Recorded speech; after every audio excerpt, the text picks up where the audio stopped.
On y va? On y va? Oui, j'ai compris. On y va?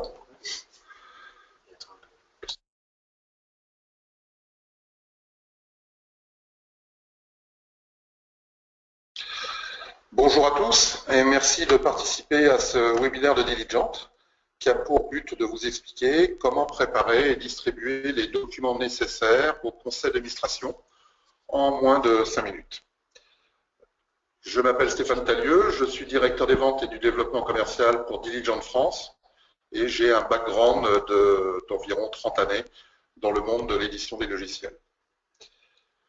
Comme d'habitude, vous pouvez poser des questions à tout moment pendant la session en utilisant le volet GoToWebinar à droite de votre écran. Une fois la présentation terminée, s'il reste assez de temps, nous répondrons à vos questions. Dans tous les cas, nous vous enverrons d'ici quelques jours un lien vers la vidéo de cette session et un document regroupant les questions et leurs réponses. Nous vous demanderons également, comme d'habitude, de participer au sondage que nous avons préparé, qui sont en l'occurrence au nombre de 2. Nous avons également mis à votre disposition un ensemble de documents que vous pouvez télécharger via ce volet. Si vous souhaitez obtenir de plus amples informations sur les solutions proposées par Diligent ou sur d'autres sujets susceptibles de vous intéresser. Alors, quel est l'ordre du jour? Après avoir expliqué les détails logistiques, on va vous présenter le programme du webinaire. Nous préférons vous prévenir tout de suite que la session d'aujourd'hui sera principalement pratique, c'est-à-dire que même si nous comptons bien effectuer une courte présentation de cette technologie et vous donner quelques informations sur notre société, notre objectif avant tout est que vous puissiez voir la solution de Diligent à l'œuvre et vous faire ainsi une idée de ce que donnerait son utilisation pour la préparation des documents nécessaires à vos comités d'administration et aux réunions de conseil d'administration de votre entreprise. L'idée étant, bien évidemment, d'optimiser la gouvernance de son conseil d'administration. Comme vous pouvez le voir sur cette diapositive, nous allons vous présenter chacune des étapes suivantes. L'organisation des fichiers, leur enregistrement sur un serveur, la demande des autorisations et approbations nécessaires et leur publication ultérieure pour que le responsable puisse les relire et effectuer des annotations, ainsi que d'autres raccourcis pouvant s'avérer utiles, comme la possibilité d'effectuer des corrections de dernière minute, d'ajouter de nouveaux documents, etc. Alors tout d'abord, mais avant de lancer cette présentation, il me semble utile de procéder à 2 sondages pour comprendre comment les documents sont compilés et le temps que cela prend. Premier sondage, comment vos documents sont-ils actuellement distribués? Est-ce que les documents sont imprimés et remis en main propre ou par courrier? Est-ce qu'ils sont convertis en PDF et envoyés par email? Est-ce que vous utilisez Dropbox, SharePoint pour partager les fichiers? Il existe des outils internes ou développés sur mesure. Nous utilisons un portail déjà pour conseil d'administration.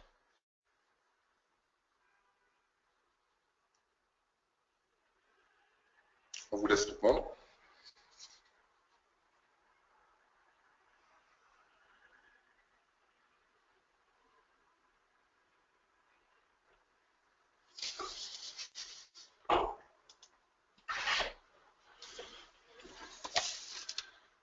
Alors les résultats sont assez mixtes, mais disons que la majorité d'entre vous convertissent en PDF et vous envoyez par email. La deuxième grosse partie, ce qui représente encore environ 30% d'entre vous, les documents sont imprimés et remis en main propre, propre et courrier. Un dernier sondage. Comment vos documents sont-ils actuellement distribués? En quelques minutes, quelques heures, quelques jours, quelques semaines ou autres.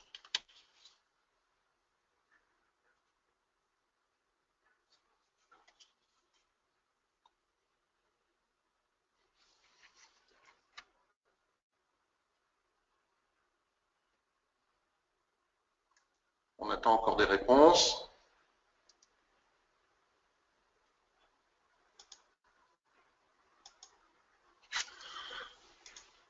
Alors très largement, à environ 70%, le temps que prend la réalisation d'un dossier pour conseil d'administration est de quelques jours.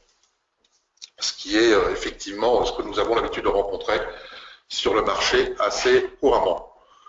Alors, avant de procéder à la démonstration prévue, je vais commencer par décrire la procédure habituelle de compilation et distribution des documents du Conseil que nous sommes amenés à rencontrer très fréquemment dans la plupart des cas. À gauche figurent les différents services d'une entreprise susceptible de fournir des contenus nécessaires au Conseil. Ces contenus peuvent être disponibles sous différents formats. Il s'agit le plus souvent de documents Microsoft au format Excel, Word, PDF, des fichiers images, etc.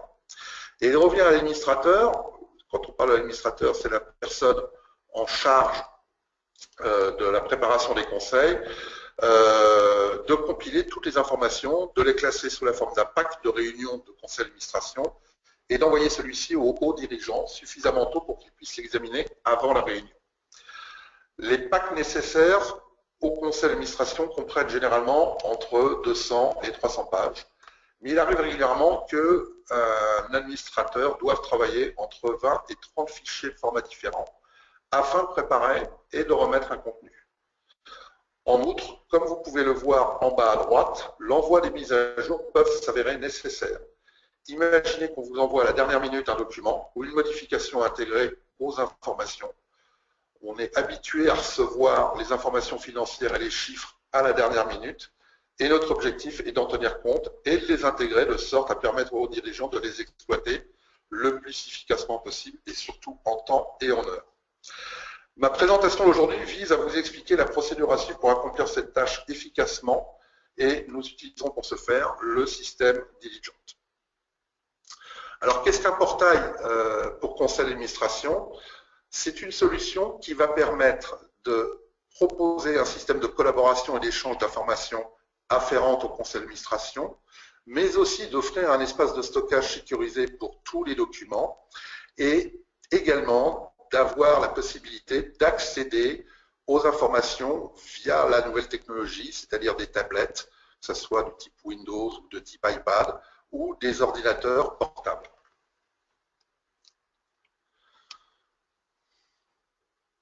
Pour la personne qui est en charge effectivement de compiler l'ensemble de ces informations, il y a nécessité de passer sur ces différentes étapes, c'est-à-dire l'organisation des fichiers, l'enregistrement des fichiers pour réaliser un nouveau livre, vous comprendrez pourquoi nous appelons ça un livre, les autorisations, les approbations, la publication et mise à jour et évidemment d'autres raccourcis mis à disposition. L'objectif étant de mettre en place ce workflow et de l'automatiser le plus possible, bien évidemment pour avoir un gain drastique en termes de préparation des conseils d'administration. Donc, comment fonctionne Diligent Board? Je vous propose effectivement de faire la démonstration. Nous allons voir les deux parties concernées, c'est-à-dire le profil des membres d'un conseil d'administration et le profil de l'administrateur en charge de préparer effectivement ces documents. Pour ce faire, ce matin, je vais utiliser la technologie sous Windows 8. Je peux avoir la possibilité, bien évidemment, d'utiliser la technologie sous iPad ou sous tablette Windows. Sachez juste pour votre information que cette application que je vais utiliser est téléchargeable sur WinStore et est configurable en quelques minutes. Donc ici, vous avez effectivement l'icône Diligent Board que je vais cliquer et je vais automatiquement arriver, après avoir évidemment m'être identifié avec un mot de passe, j'arrive automatiquement sur les livres en cours. C'est-à-dire que j'ai immédiatement l'accès aux livres en cours. Bien évidemment, je peux utiliser mon doigt de la même manière que sur une tablette iPad. Vous voyez qu'il y a très peu de boutons, pour ainsi dire pas pour l'instant. L'idée étant de proposer un outil qui soit le plus simple possible tout en permettant d'optimiser la productivité du conseil d'administration. Si on clique sur les trois petits points qui sont en bas à gauche, je vais avoir mes sources d'informations. C'est-à-dire que j'ai accès au livre actuel, j'ai accès au livre archivé, j'ai accès à une bibliothèque de référence. Si je clique sur la bibliothèque, Automatiquement, il va updater effectivement cette bibliothèque et j'ai accès à un certain nombre de folders qui sont totalement, bien évidemment, personnalisables par votre société. Vous pouvez cliquer sur effectivement un folder et avoir accès, ce folder n'est pas synchronisé, mais avoir accès effectivement à un document. Voilà, là il vient effectivement de se synchroniser. J'ai également la possibilité de pouvoir accéder à l'ensemble de mes différents contacts qui peuvent être organisés par comité, par conseil, et vous avez la possibilité d'obtenir toutes les informations que vous souhaitez pour telle ou telle personne. Petite précision, la version que j'utilise aujourd'hui en Windows est en format anglais, mais bien évidemment, elle est totalement francisée. Je ne l'ai pas encore effectivement installée. J'ai également la possibilité d'utiliser les calendriers de cette manière-là et de pouvoir accéder directement à toutes les informations afférentes à un événement en particulier, lequel calendrier peut se synchroniser vers Outlook, l'inverse n'étant pas vrai, puisque l'objectif n'étant pas de polluer ce calendrier qui est destiné exclusivement au conseil d'administration. Si je reviens sur mes sources, j'ai également la possibilité de créer des questionnaires et de mettre à disposition effectivement des questionnaires auprès des différents membres du conseil, dans lequel questionnaire, j'ai la possibilité d'inclure des votes digitaux, c'est-à-dire par signature électronique. Bien évidemment, vous avez également une fonction recherche qui se trouve tout en haut à droite. J'ai la possibilité de rechercher des informations aussi bien sur les livres actuels que sur les livres archivés, mais aussi également dans la bibliothèque. Si je fais une recherche, par exemple, sur le mot SODI, où je sais qu'effectivement, il va apparaître, automatiquement, on va retrouver les différents contenus dans lesquels apparaît le mot SODI. Si je prends par exemple Q4 Meeting, je vois que j'ai le mot SODI qui apparaît effectivement à cette page-là.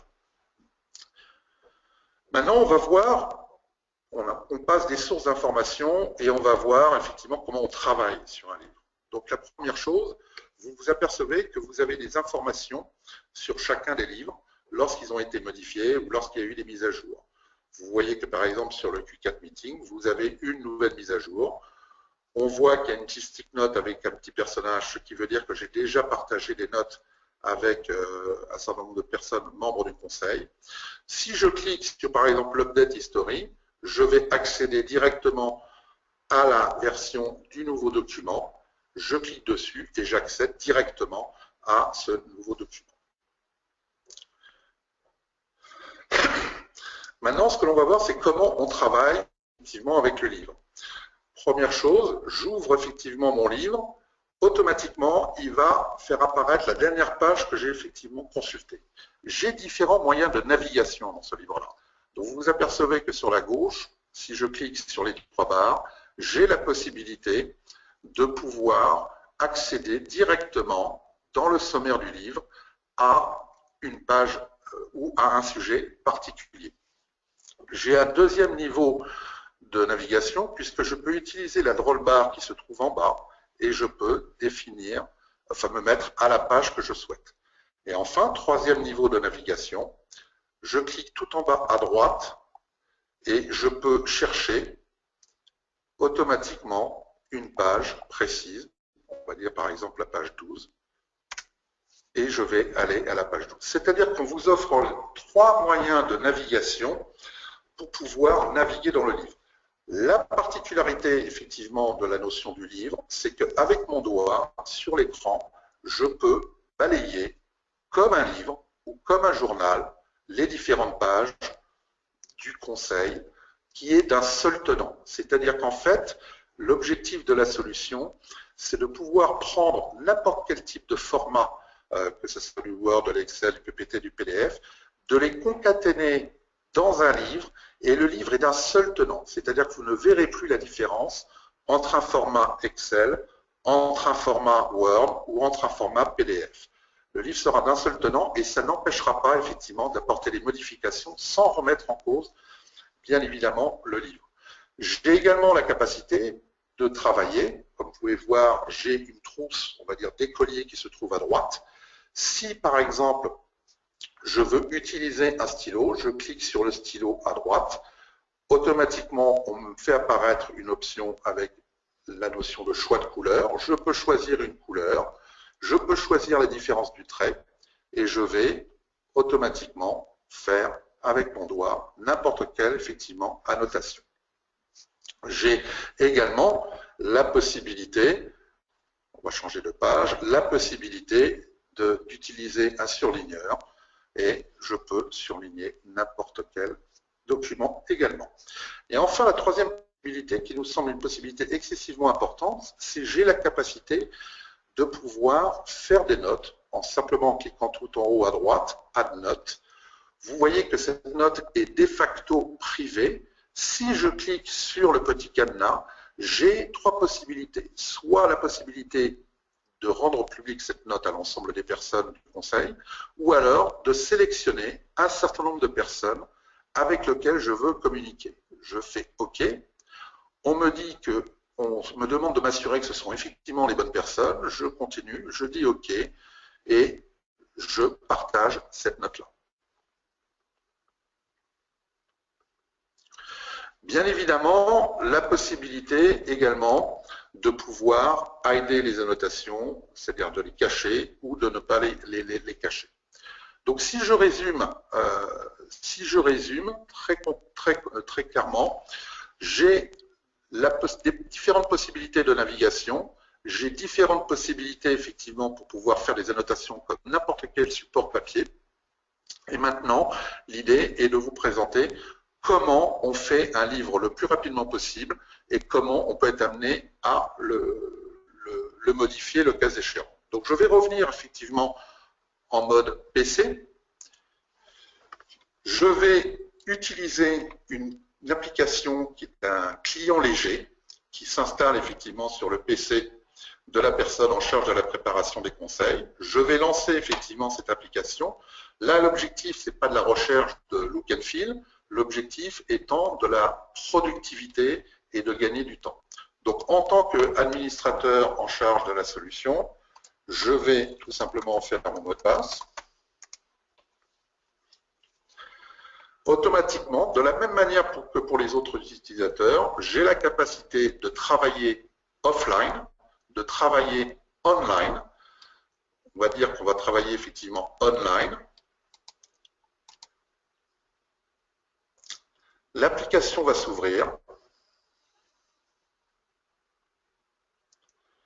Et je vais avoir accès directement au livre en cours. J'ai bien évidemment accès aux différentes sources d'informations de la même manière que n'importe quel membre du conseil. Si je fais un clic droit, j'ai en tant que gestionnaire de la solution la capacité de créer des questionnaires, modifier un calendrier, créer ou modifier des contacts, créer ou modifier des livres, bien évidemment alimenter la bibliothèque et la personnaliser, et le cas échéant, envoyer des notifications aux membres du board.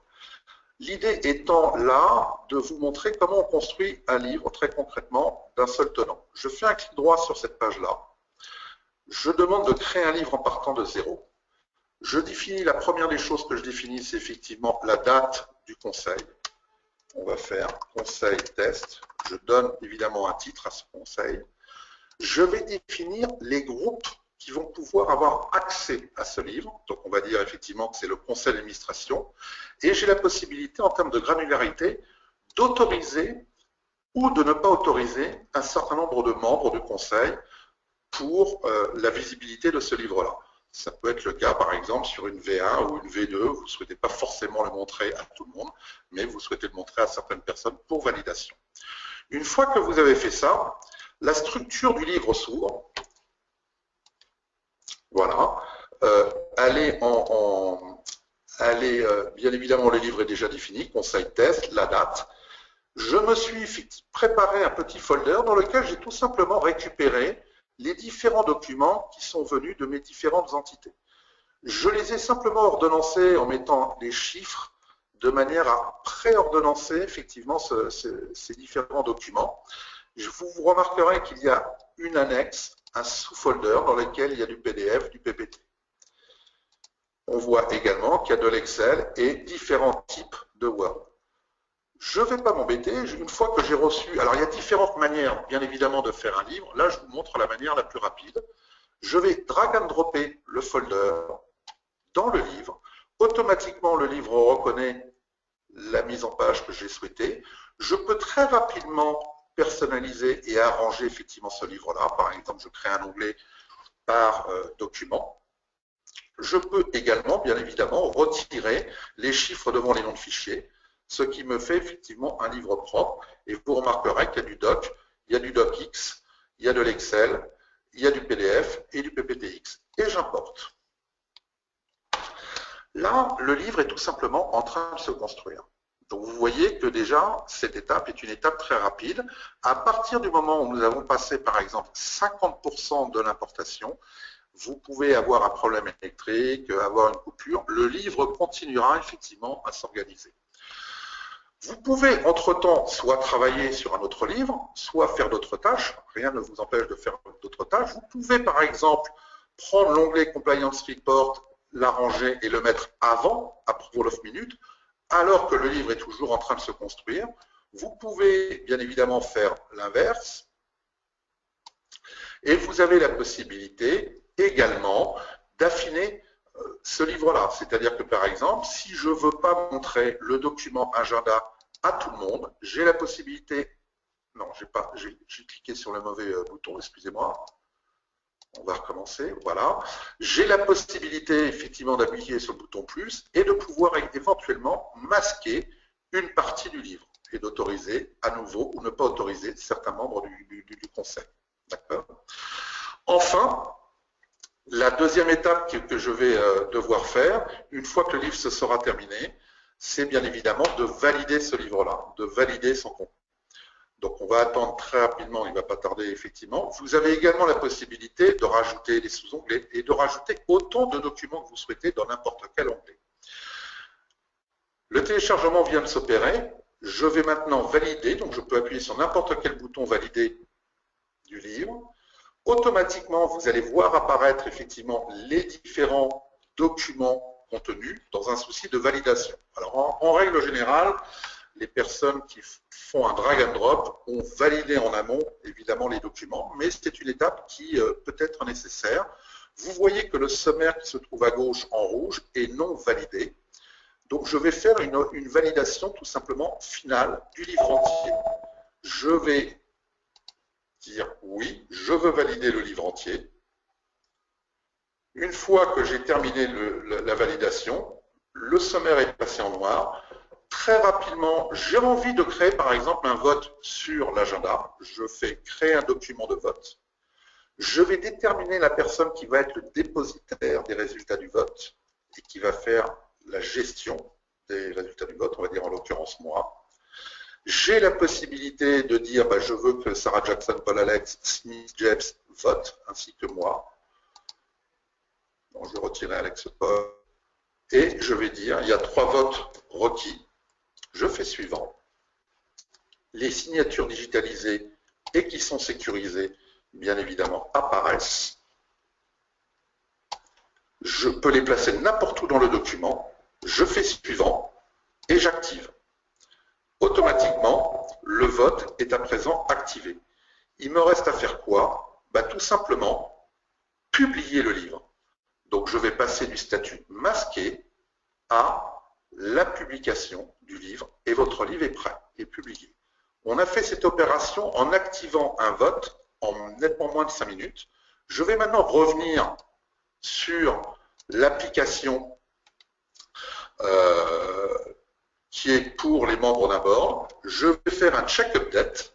L'application est en train de faire un check update. On voit apparaître le nouveau livre, conseil test. Je vais bien évidemment le synchroniser en cliquant sur la petite flèche qui tourne.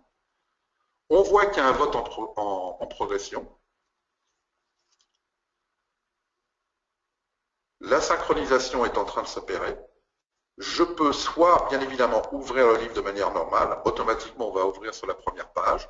Ou alors, voir tout de suite le vote en progrès. Donc, je vais cliquer sur le vote. Je vois que le vote concerné, de toute manière, concerne la première page, l'agenda.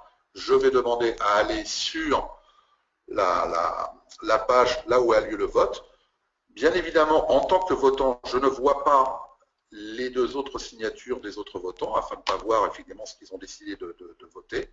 Je vais taper sur ma case de signature, je vais dire que je vote pour.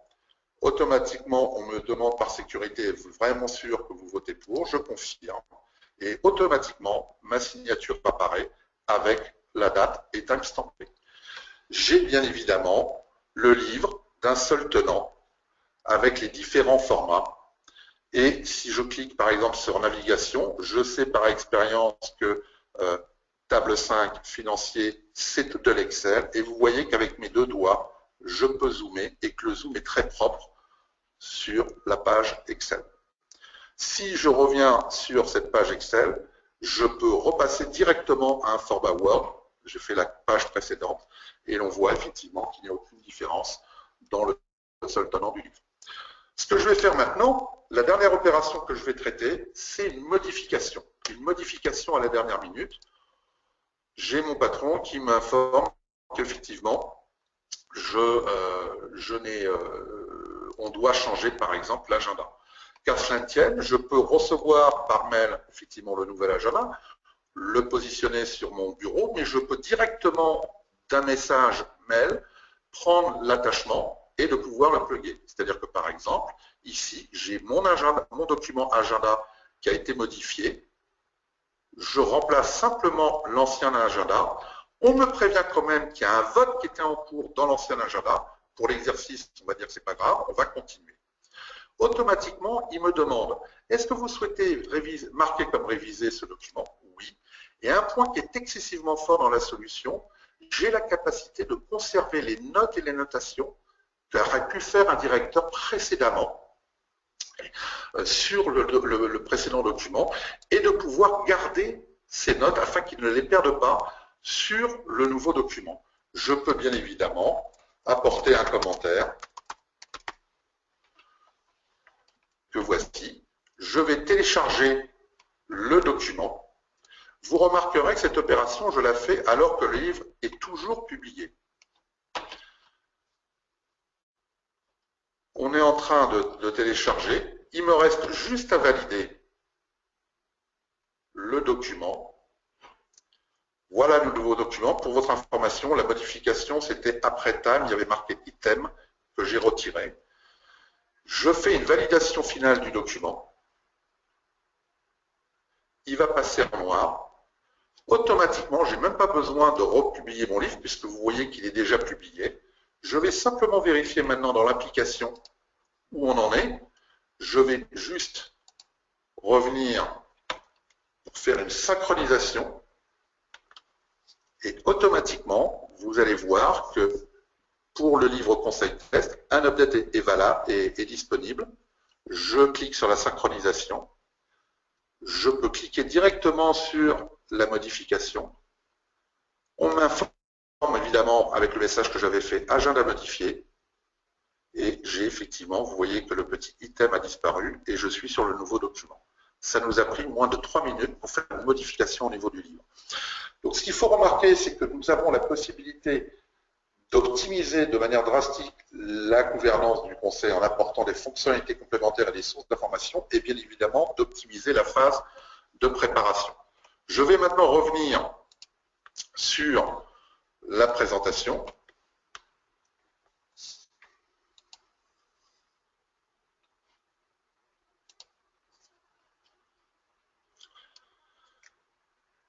Et vous parler en quelques mots de Diligent.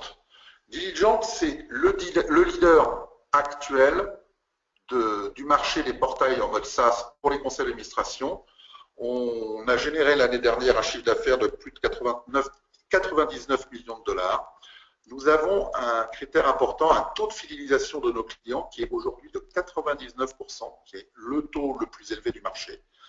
C'est un taux que nous suivons, qui est notre unité de mesure, puisque nous sommes un modèle SaaS et que ce n'est pas sur la première année que nous pouvons gagner de l'argent, mais sur plusieurs années. On a aujourd'hui plus de 120 000 utilisateurs, un petit update, plus de 3 900 clients répartis dans 62 pays. Bien évidemment, et c'est important de le préciser, nous avons 2 centres d'hébergement uniquement dédiés à nos clients européens qui sont basés en Allemagne et qui sont totalement cloisonnés par rapport à la zone Amérique, par exemple. On a aujourd'hui pas moins de 23% du CAC 40 qui sont clients et 35% de Fortune 1000. En résumé, nous pensons que cette façon de travailler permet de réaliser des comptes rendus plus rapidement, en contrôlant de façon plus stricte la diffusion des informations. Cela permet aux hauts dirigeants d'accéder plus facilement aux informations, notamment les mises à jour de dernière minute, et de les exploiter plus facilement. Disponible de façon continue, ce système permet de bénéficier d'une assistance technique internationale permanente avec un support pouvant être en français, ainsi que vos hauts dirigeants pourront travailler quand et où ils le souhaitent, en mode offline ou en mode online. Le matériel à leur disposition leur permettra de travailler de cette manière-là et de pouvoir optimiser son gain de temps en termes de travail. Vous avez également la possibilité de consulter notre page web, diligent.com, et de pouvoir télécharger nos différents livres blancs. Le temps qui m'était imparti est terminé. Je vous remercie de votre écoute et je vous souhaite une agréable journée. Au revoir et bonne journée.